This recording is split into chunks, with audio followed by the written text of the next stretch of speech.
Au nom d'Allah, le tout miséricordieux, le très miséricordieux. Alif, Lam, Ra. Voici les versets du livre et d'une lecture explicite. Le jour du jugement dernier, les mécréants voudraient avoir été musulmans, soumis. Laisse-les manger, jouir un temps, et être distraits par l'espoir, car bientôt ils sauront. Or, nous ne détruisons aucune cité sans qu'elle n'ait eu un terme fixé en une écriture connue. Nulle communauté ne devance son terme, ni le retarde. Et les Mécois disent, « Ô toi sur qui on a fait descendre le Coran, tu es certainement fou. Pourquoi ne nous es-tu pas venu avec les anges, si tu es du nombre des véridiques? Nous ne faisons descendre les anges qu'avec la vérité, et alors il ne leur sera pas accordé de répit à ces impies. En vérité, c'est nous qui avons fait descendre le Coran, et c'est nous qui en sommes gardiens. Et nous avons certes envoyé avant toi des messagers parmi les peuples des anciens, et pas un messager ne leur est venu sans qu'ils s'en soient moqués. C'est ainsi que nous faisons pénétrer la mécréance dans les cœurs des coupables. Ils ne croiront pas en lui, le messager ou le Coran, bien que ce soit accompli le sort traditionnel des anciens. Et même si nous ouvrions pour eux une porte du ciel, et qu'ils puissent y monter, ils diraient, vraiment nos yeux sont voilés, mais plutôt nous sommes des gens ensorcelés. Certes, nous avons placé dans le ciel des constellations, et nous l'avons embelli pour ceux qui regardent, et nous l'avons protégé contre tout diable banni. À moins que l'un d'eux parvienne subrepticement à écouter, une flamme brillante alors le poursuit. Et quant à la terre, nous l'avons étalée et y avons placé des montagnes immobiles, et y avons fait pousser toutes choses harmonieusement proportionnées. Et nous y avons placé des vivres pour vous, et placé aussi pour vous des êtres que vous ne nourrissez pas. Et il n'est rien dont nous n'ayons les réserves, et nous ne le faisons descendre que dans une mesure déterminée. Et nous envoyons les vents fécondants, et nous faisons alors descendre du ciel une eau dont nous vous abreuvons, et que vous n'êtes pas en mesure de conserver. Et c'est bien nous qui donnons la vie et donnons la mort, et c'est nous qui sommes l'héritier de tout. Et nous connaissons certes ceux qui parmi vous ont avancé, et nous connaissons ceux qui tardent encore. Certes, c'est ton Seigneur qui les rassemblera, car c'est lui le sage, l'omniscient. Nous créâmes l'homme d'une argile crissante, extraite d'une boue malléable. Et quant au djinn, nous l'avions auparavant créé d'un feu d'une chaleur ardente.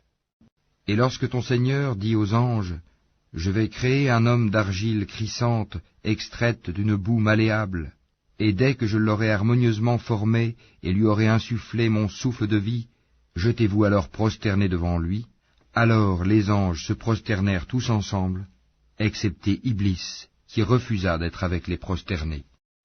Alors Allah dit, « Ô Iblis, pourquoi n'es-tu pas au nombre des prosternés ?»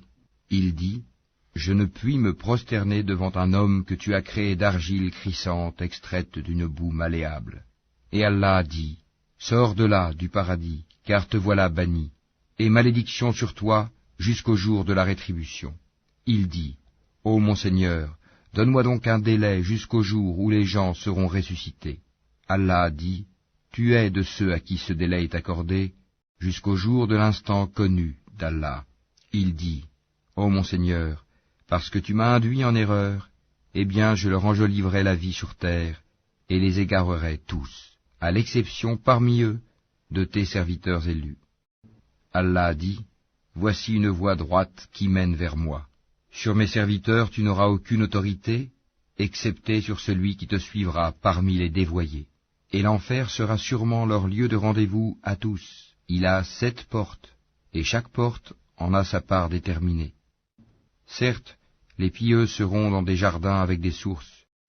Entrez-y en paix et en sécurité, et nous aurons arraché toute rancune de leur poitrine, et ils se sentiront frères, faisant face les uns aux autres sur des lits. Nulle fatigue ne les y touchera, et on ne les en fera pas sortir. Informe mes serviteurs que c'est moi le pardonneur, le très miséricordieux, et que mon châtiment est certes le châtiment douloureux. Et informe-les au sujet des hôtes d'Abraham. Quand ils entrèrent chez lui et dirent « Salam », il dit « Nous avons peur de vous ». Ils dirent « N'aie pas peur, nous t'annonçons une bonne nouvelle, la naissance d'un garçon plein de savoir. » Il dit M'annoncez-vous cette nouvelle alors que la vieillesse m'a touché? Que m'annoncez-vous donc? Ils dirent, nous t'annonçons la vérité, ne sois donc pas de ceux qui désespèrent. Il dit, et qui désespère de la miséricorde de son Seigneur, sinon les égarés? Et il leur dit, que voulez-vous, ô envoyés d'Allah? Ils dirent, en vérité, nous sommes envoyés à des gens criminels, à l'exception de la famille de Lot, que nous sauverons tous, sauf sa femme. Nous, Allah, avions déterminé qu'elle sera du nombre des exterminés. Puis, lorsque les envoyés vinrent auprès de la famille de Lot, celui-ci dit, vous êtes pour moi des gens inconnus. Ils dirent, nous sommes plutôt venus à toi en apportant le châtiment à propos duquel ils doutaient. Et nous venons à toi avec la vérité, et nous sommes véridiques. Pars donc avec ta famille en fin de nuit, et suis leurs arrières, et que nul d'entre vous ne se retourne, et allez là où on vous le commande. Et nous lui annonçâmes cet ordre, que ces gens-là au matin seront anéantis jusqu'au dernier. Et les habitants de la ville, Sodome, vinrent à lui dans la joie. Il dit, ceux-ci sont mes hôtes, ne me déshonorez donc pas, et craignez Allah, et ne me couvrez pas d'ignominie. Ils dirent, ne t'avions-nous pas interdit de recevoir du monde? Il dit, voici mes filles, si vous voulez faire quelque chose. Par ta vie, ils se confondaient dans leur délire. Alors, au lever du soleil, le cri, la catastrophe, les saisit, et nous renversâmes la ville de fond en comble, et fîmes pleuvoir sur eux des pierres d'argile dure. Voilà vraiment des preuves pour ceux qui savent observer. Elle, cette ville, se trouvait sur un chemin connu de tous. Voilà vraiment une exhortation pour les croyants. Et les habitants d'Al-Haïka étaient aussi des injustes. Nous nous sommes donc vengés d'eux. Et ces deux cités, vraiment, sont sur une route bien évidente que vous connaissez. Certes, les gens d'Al-Hijj ont traité de menteurs les messagers. Nous leur avons montré nos miracles, mais ils s'en étaient détournés. Et ils taillaient des maisons dans les montagnes, vivant en sécurité. Puis, au matin, le cri les saisit. Ce qu'ils avaient acquis ne leur a donc point profité. Et nous n'avons créé les cieux et la terre et ce qui est entre eux que pour une juste raison. Et l'heure, sans aucun doute, arrivera. Pardonne-leur donc d'un beau pardon. Ton Seigneur, c'est lui vraiment le grand Créateur, l'Omniscient. Nous t'avons certes donné les 7 versets que l'on répète, ainsi que le Coran sublime.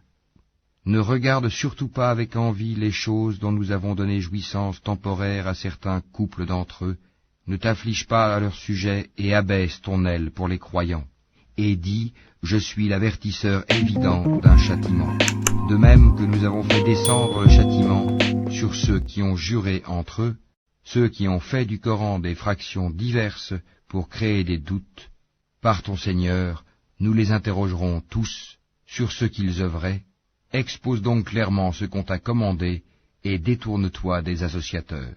Nous t'avons effectivement défendu vis-à-vis des railleurs, ceux qui associent à Allah une autre divinité, mais ils seront bientôt.